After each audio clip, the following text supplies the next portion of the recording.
I am joined by the fantastic Justine Fox, who is an absolute titan of color psychology and color consultancy, the founder of her own eponymous studio.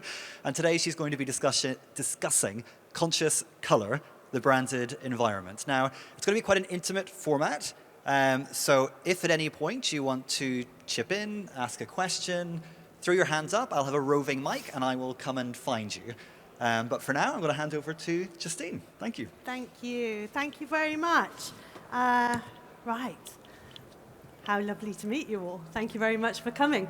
My name is Justine Fox. I've been working in the colour industry now. I'm going to hang out in the colour industry for about 19 years. I've been working predominantly for brands, architects and interior designers recently. However, I do come from a trends background where I was working with manufacturers over the last 19 years. Here's a few of the projects that I was doing at the time, just to kind of give you an idea. Comex, the project at the top left here, this is part of like an 18-year-old program that I helped set up with them, and it's gone on to become the foundation of their whole kind of like marketing conversation. They're part of the PPG group and now kind of like performing as top 3 out of the group, and this project is something that's regarded highly across the world. Some clients that I've worked with, one of them reported a 20% increase in sales after we extended and rationalized, I feel like I'm losing my mic, sorry, after we extended and rationalized his color palette, increasing his brand awareness and marketing and media awareness as well. So you can see really that color has been used for like many years across product design, because they understand the value of it, the value that it has to sell. Now, moving on, we can't continue to just sell products time and time again without really thinking about what we're doing.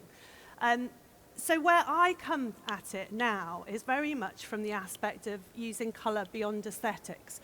So what can we do with color that can make things more equitable, more sustainable, more accessible, give them a longer life, and how can we really make spaces work much better for people? I think this is what is really important. So today we're going to talk about the branded environment. And what do I mean about branded environment? Well, obviously we've all been through a huge traumatic experience in the shape of the lovely pandemic, and what that's done to our environments, particularly our work environments. So brands really need people to start coming back together. There are several reasons for this. There are the support businesses that rely on us kind of being together. You think about the hospitality, the hairdressers, the local corner shop. These all rely on us being together. But there are things like mentorship. How do we build our leaders of tomorrow if we're not all together? So many of these like insights and conversations happen for us at an accidental haptic moment. And these are kind of being lost by having us apart too much. So although we accept that we're never going to go back to the way it was, there is hybridization. But we need retailers to be showing us experiences, to connect with their audience in physical space as well.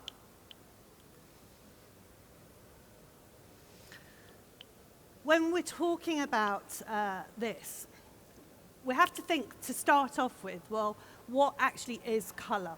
So when I did my applied color psychology course like 23 years ago, something like that, and I paid out my money, and I was told straight away there's no such thing as color. And you know, what she's saying is absolutely right. So outside of our minds, there is no such thing as color. Color is a sensation in our minds, and it's our response to light. So light waves enter our eye, They get processed in the hypothalamus, a part of our deep part of our brain. And that also controls things like our fight or flight. It controls our body temperature, sexual desire. It's a very important part of our endocrine system. When we interact with color, it changes the way that we perceive space. And so it's a really incredibly important aspect of spatial design, and one that I still see now, so many years later, is often siloed to a mere decorative form. And actually, it's something that we should really be deciding right at the beginning of a project, when we decide how do we want it to feel. This is not entirely the ideal environment to be doing something like this, but pick a screen, any screen, and I want you to kind of like stare deeply at that screen. So try and shut out the rest of the world as much as possible. Now, I'm sure all of you have Googled a bit of colour psychology on a project, and you've been given several versions of how that colour should make you feel. There are 11 basic terms for colour in the English language. And what we're going to do is we're going to run through those. I'm not going to labour it too much. But if you just look at those, at some point you should feel a physical reaction in your eye. But this is where I want a little bit more audience participation, please. So, black. Now, positive psychological attributes of black are that it can be glamorous, it can be authoritative, it can be mysterious, it can be sexy. It's something that's quite weighty, it's quite substantial as a colour. So in the negative aspect, people are afraid of the dark. People can be scared of it, they can be intimidated by it. Black is, in pigment terms, it's all colours mixed together. In light terms, it's a complete absence of colour. So it's a pretty incredible, powerful colour. Then we look at its equal and exact opposite, which is white. So whereas we talked about all colours together in pigment, now we're talking about all colours together in light. So this again gives you an incredibly powerful impact on your eyes, because you've got that full spectrum being reflected back into you. We can see it as hygienic, as pure, as simple, as clean. We can also see it as cold, as sterile, unfriendly. Both black and white can act as a real barrier. Now, you'll see I've started moving on to a split screen. So what I've done here, and this is where you can kind of join in a little bit, is I've taken some brand colours.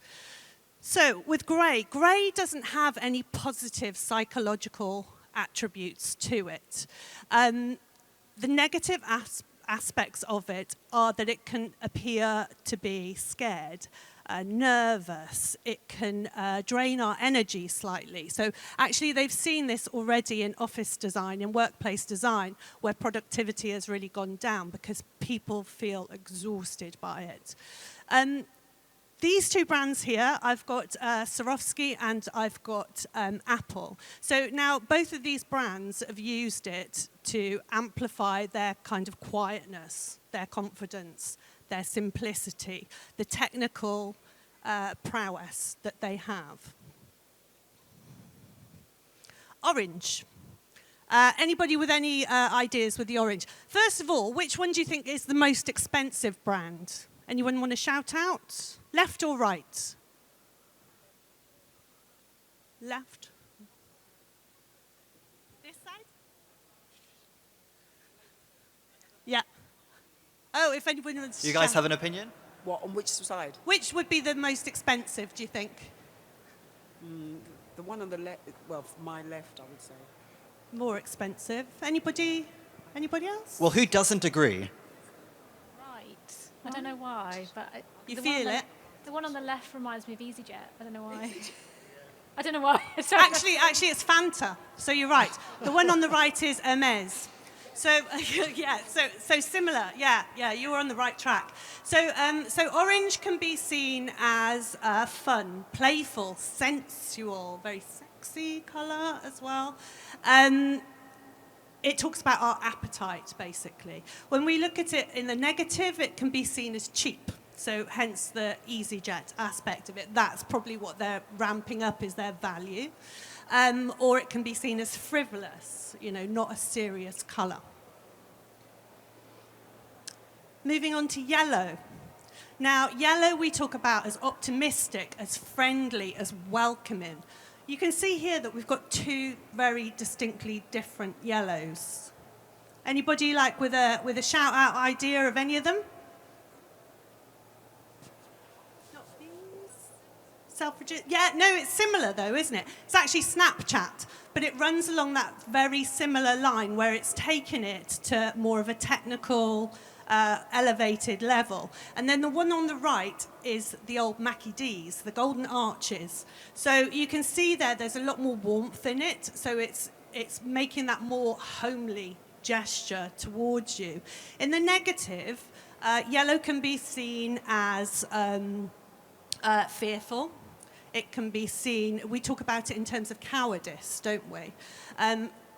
So again, it's important how we put it together. When you put it in combination with black, for example, it talks about something dangerous.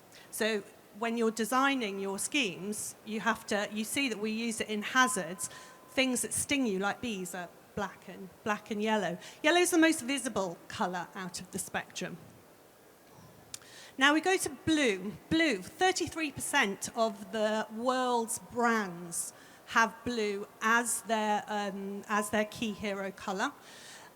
It cites at the top #1 favourite colour across cultures, across ages, across sexes. It doesn't really matter. Everybody loves blue, apparently. But there are so many different types of blue. So blue talks about trustfulness. It's a colour of communication. It's reliable. In the negative, we can see it as like a little bit boring, a bit bland. We've got two very different companies here. Anybody hedge a bet at any of them? Which one? Twitter, similar. Facebook, yeah. Actually, the screen's not doing it justice. The one on the left is Tiffany. So the Tiffany blue comes originally from the gifting that brides would give to their bridesmaids in the Victorian ages. Interestingly, the first emergence of commercial trends as such, and that blue was used on their lookbooks. The one on the right is Samsung. Now, the Samsung one, you'll notice, whereas the Tiffany has a lot of green underneath it, the Samsung's got a real red base, so it gives it much more of that energy to it. It gives it much more of that futurism aspect. So it's really important to look at the different ways they're using it. On to red. Now, red, fast and furious, strong, masculine, exciting, energetic. Again, you can see that we've got two very different iterations of this colour. Now, the one on the right, the most famous car in the world, I guess, of course, it's Ferrari red. So you can see in this colour, we've got quite a lot of orange, got quite a lot of yellow underneath it, giving it that orange, fiery, intense feeling that it has. And so it gets that idea of like things going faster. So it's exciting to us. The one on the left, anybody recognise? It's a little bit more warm, a little bit more open, friendly. Airbnb. So they're still using a red because they want to have your attention, and that's what red does. It's not a colour of danger, it's a colour of attention. But they've softened it because this is about home, this is about sharing. I'm going to take you back to that red. Can you look at it really intently for me? Relax your eyes, go a little bit cross-eyed, but really, really stare at that. Did you feel a change in your eye? A little bit. So this is probably the biggest adjustment that your eye has to make to look at it. So you can start feeling some of those physical effects of colour. So green sits at the middle of the spectrum, right in the centre. We talk about it in terms of love, universal love, rather than passionate love. We talk about it in eco terms, in green terms. We talk about it as connecting us with nature as well. We can also talk about it, though, as being stagnant and being stayed. And again, it's how you use it and in what context. So again, two brands here, two very different brands. The one on the right, anybody hazard a guess? Oh, nice, yeah. It's not, but it's a good choice. It's Starbucks. So what Starbucks are doing here, so they've got like more chromacity in there. They're like, it's more saturated, the colour, it's darker. They're really playing on that earthiness, on that localism, which is really what Starbucks sell. Even though it's a global company, they want you to go back to their roots. So it's rooted in the ground. The one on the left is Android. So again, you can see that they've taken it much lighter, much more pastel, and so it's much more futurist and it's much more technical. Purple. Purple can be seen as mystical, magical, luxurious, was the colour of royalty because it was the most expensive colour and probably the most environmentally damaging colour going on. So they almost wiped out a whole species of shellfish in trying to get purple. That's why it was so expensive. And interestingly, the first chemical colour. Here we've got two. They do look quite similar on screen. The one on the right was challenged by Nestle in 2018 when they wanted to extend their trademark on this colour beyond a block of chocolate. Who is it? Yes, Cadbury. And they lost. They couldn't take it beyond that product. The one on the left, you can see we've got more warmth underneath it. So it's a warmer, more inviting colour. Maybe it's a bit American, but this is Hallmark. And so what they're selling you, again, is much more sentimentality rather than luxury. Now, these two really different brands, but both pink. So pink is the colour of the female principal, whereas red is the colour of the male principal. Pink is the colour of the female. So it talks about softness, it talks about nurture, it talks about gentleness and softness. I think I said softness twice. However, you look at these two colours, are any of these making you feel nurtured and soft? Not massively. You might have heard of an experiment that they did with reducing violence in prisoners. And they did it in San Francisco with much success. And then they did it in the UK with not so much success, but apparently they used a colour very similar to this. So the tone, the type of colour you're using is really important. The one on the right is the infamous Barbie. So girliness overload. But then the one on the left, you can see, actually, it's very similar, but slightly more blue. This is T-Mobile. So this is a telecom. So I want you to see that there are quite similar colours, sometimes being used in different ways. This is my last of the colours. Brown can be quite serious. It's quite rugged.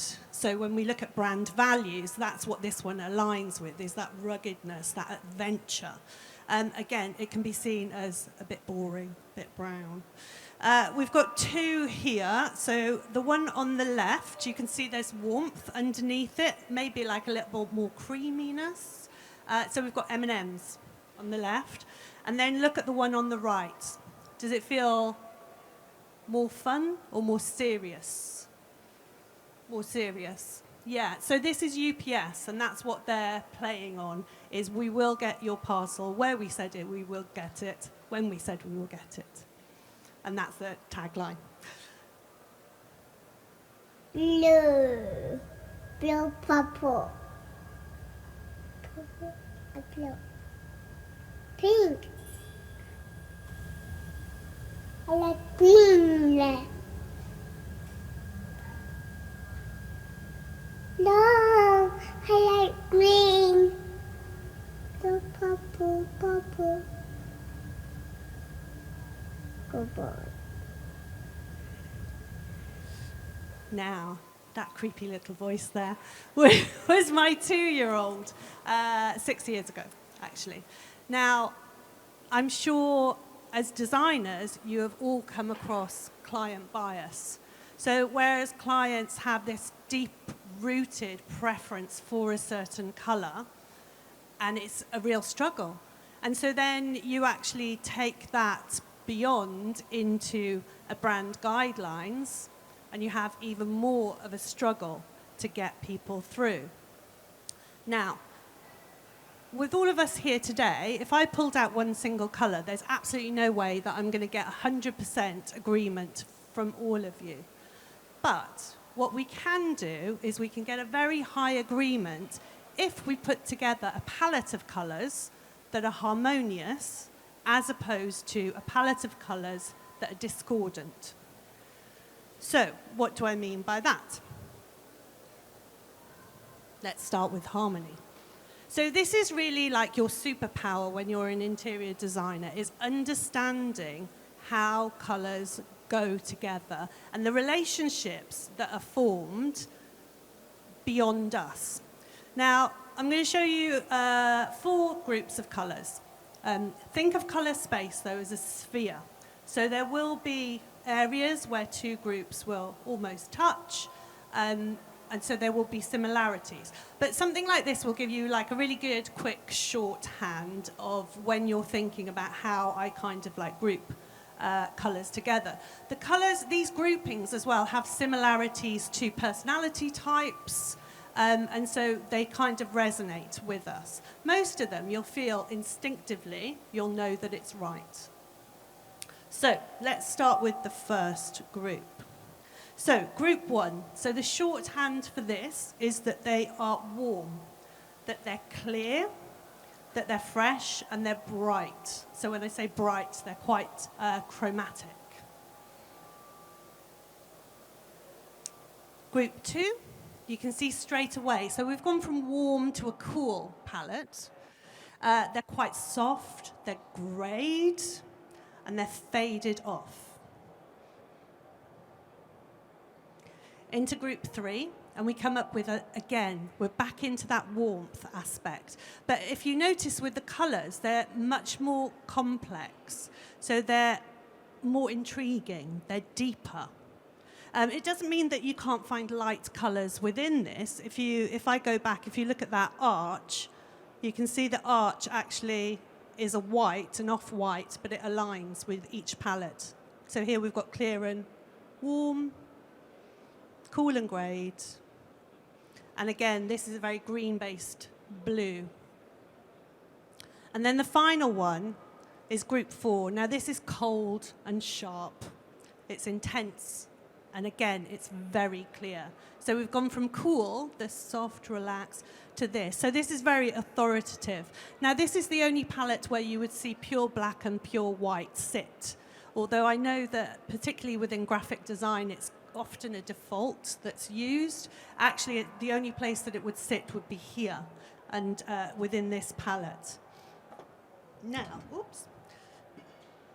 Now, I've put together like a really quick little case study for us to just like have a little look. Like how does this then transform to the branded environment? So I've had a little look at Octopus Energy. Now, I am not working with Octopus Energy. I don't work with any of their partners at all. I am a client of theirs. I do buy their product. But I thought for the purposes of this, it would be like a really interesting little exercise just to take a brand with such an intense brand palette. Because I know that this is something, particularly with interior designers, they may have a client like this who wants them to design their workspace in all of these colours. And you as interior designers, you know instinctively that's not going to be good for people, because what do we want to do? We want to bring people back in to work together. So we want to support the function of what they're doing in that space. We want to support their well-being as well. And this is quite intense. So after having a little quick look, everything I've got here is just public domain stuff. So none of it is through Octopus. Oops, let's go on. See. So this is what I've devised from their website, is that basically they've got a 3-tier colour system within their brand guidelines. So you see in the first tier, the top tier, you've got 2 really immersive deep blues. One is slightly darker than the other. The central one is probably a little bit more luminary. And then they've got this magenta, which is obviously their key icon ident as well. In the second tier, we've got this kind of visionary purple illuminating and the soft aqua. And then on the end, their white isn't actually white. So it's actually a really iced blue. So it's a very, very pale blue. So again, interesting, because often people will just default to white, but in this case, it was interesting to find that actually they hadn't. So they'd gone to that. And then the bottom tier, the one that they don't use as much, is the green and the orange. Now, when you're faced with something like this, quite often the temptation would be to just desaturate the palette. But I think what you can see when that desaturates, actually it knocks it out of alignment with the group. Because actually I think this colour palette has been put together pretty well. I don't know about you guys from seeing those 4 groups, but I would put this in group 4, but on the borders of group 1. So, you know, there are areas of group 4 that will be very group 4. They will be very cold. But then you can get to the edges and you would find something that would feel a little bit warmer. So I feel that that's kind of where these guys sit without knowing them. So rather than knock them out of group, I would start looking at their brand guidelines and their brand values. So again, this is something that I've just looked through the language, and this is always when you're trying to understand your client, if they're a brand, looking at their language is a really, really good way of going around it. So here, what I've pulled out is that they use the lines fairer, greener, smarter. So I think what you can get from that is that they're socially driven, they're purpose driven, and they're research driven. So from a tiny little UK company, they now work right across the globe. And what seems to be important to them is that they're approachable, they're accessible, they're futurist, and they're renewable. So they're looking to disrupt the market. So this is my final slide. So what I've done really quickly is I've taken their palette and I've put it into 3 different scenarios based on the function of that scenario and the colours available. So the first one I've looked at is the experience retail. So this is what we talked about, needing people to come back onto our high streets, and is that how retailers now use space on the high street? It's not necessarily their direct sales tool, but it's where they can bring people into their culture and their community. And so what's really important here, and that kind of aligns with how you design a brand identity, is that you need that instant recognition. So they need to be seen from the high street above all the noises of everybody else. So this is why I've kept their magenta in there, because that is the main factor that is identifiable as them, in combination with the mid blue, and brought a couple of the others in there to give access. So what we're not worried about here is people having to sit and do a certain task in this, because the people who work there are interacting with the customers and bringing them on the culture trail, and the customers themselves aren't going to be there all day. You'll notice that I've left the orange out of this, and that's because that's the one that I feel jars with their current palette. And if you were looking to inject that more energy, I would be suggesting more of a neon, which might be something that they have and they just can't replicate it well on the website.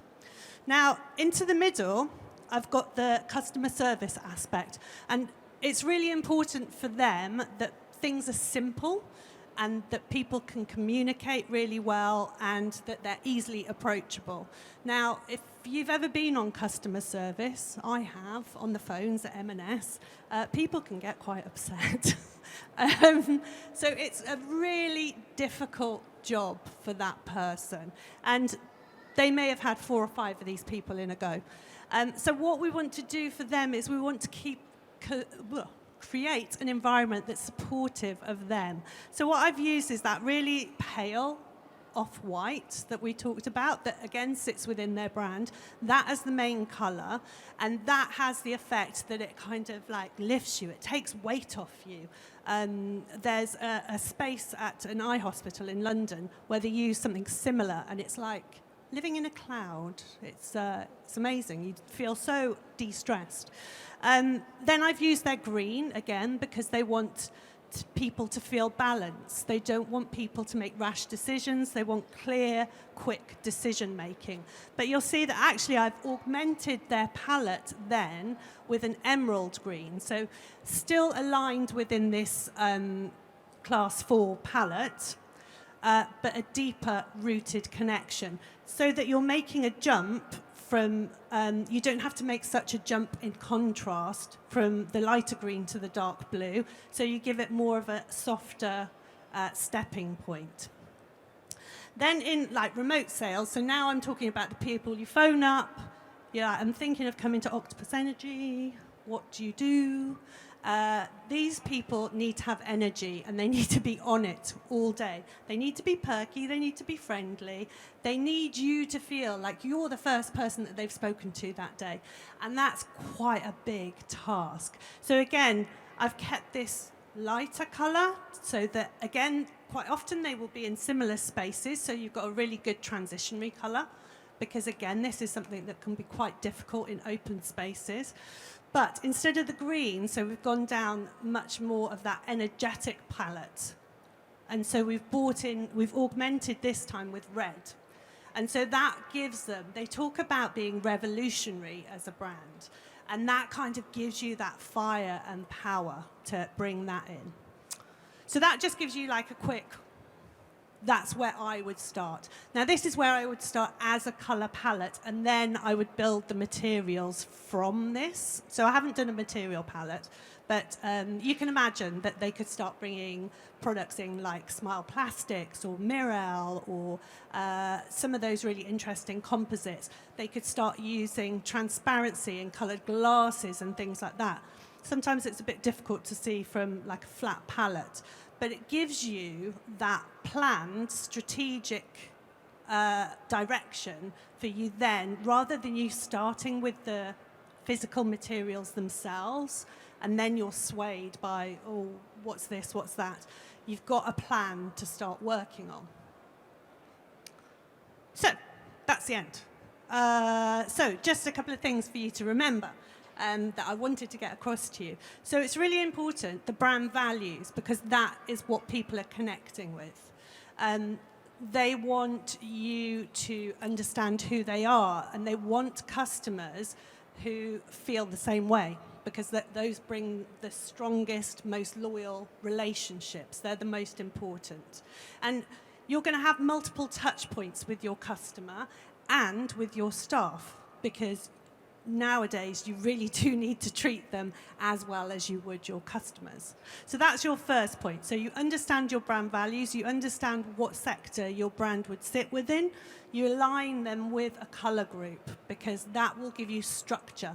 Don't think that it's restricted, because I know I've shown you like 4 or 5 colours, but our eyes can see 10 million colours at least. Some ladies, only ladies, sorry, can see a heck of a lot more.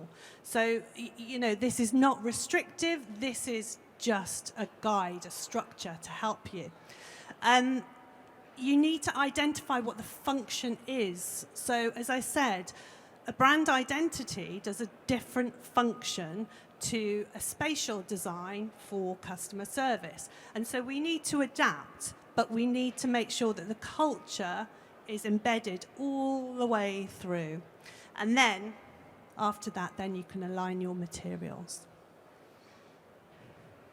Thank you very much. Now, I've probably run right over, but if anybody has We a have time. question, Do we have any questions? I'm not going anywhere. I have one question then to kick us Super. off. How did you pick the colours for Studio, Justine Fox, and what do you want them to say about you and your work?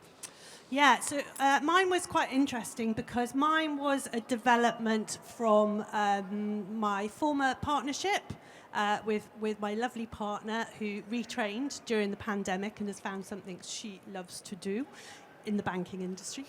And so I wanted to make a very clear statement that there was something new. So it was important for me, first off, that there was this real visibility that there was a change had happened. I'm quite energetic when I speak quite a lot. I'm quite passionate about changing the way that people look at colour. And I've spent the last year pivoting myself, often to the detriment of my bank balance, but to make sure that we're using colour for good. There's so much good stuff we can do with it. We can help cool our cities. We can do all sorts. And so this is what I really wanted to speak about. The purple's there to just like balance the fact that actually I'm quite friendly and I don't come in and take over. I plug in quite nicely to a team. Hear, hear. Do we have any other questions for Justine? No? Well, on that note, oh, yeah, we do. Thank you. Hiya. I just wondered, when you're working with brands, how receptive are they to the psychology that you know and that you've built over the years in your experience? Because it's quite a new concept, isn't it? It's kind of something that connects to our feelings and our emotions, and just in the corporate environment, have you come across challenges or that kind of thing? Yeah, I mean, definitely. This can be one of the challenges that specifically, I think brands actually are a lot further along than the built environment, which is where I'm kind of like pushing more. And when I think back to when I trained in applied colour psychology, I worked in colour trend because there simply were no jobs. Nobody cared. Nobody was interested at all. Although you could already see that actually there was a need for it, because it costs you no more to what colour you paint. They've costed for the cost of paint, not the colour. But yeah, you're right. There is resistance. So although I've basically talked about colour psychology today, so my process really involves a combination of applied colour psychology, then colour symbolism is really important, specifically when you're working across borders, when you're working kind of globally, so dependent on the situation there. And then looking at colour ergonomics, especially within spatial design, how can we shape the spaces that we work in? How can we navigate or make them infinitely more accessible?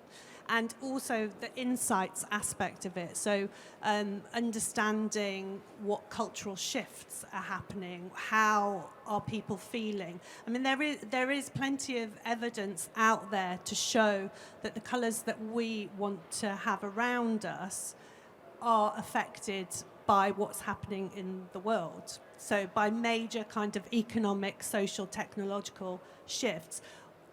And really, I guess that's where the trend industry does very well, is that it gives you those little insights, so you understand that there's going to be trends where we reflect what we see out in the world, and then there are going to be trends that are our antidote, our protection to it. And so I think it is, and language has a huge amount to do with how you discuss colour with a brand, because they do, at the end of the day, they want to know the bottom line, don't they? They want to know that it's going to connect. So that language around it, and you do find that quite a lot in planning. I know several cases where a project's been stuck in planning because they've said, oh, you know, we're specifying this green, and they're like, green's not really for this area. And then when the architect's shown it to me, it's not green at all, and actually it's fully appropriate for the area, and it's just a shift in language. If there's no more Anyone? questions, then a huge thank you, Justine. Thank you very much. Thank you. Thanks.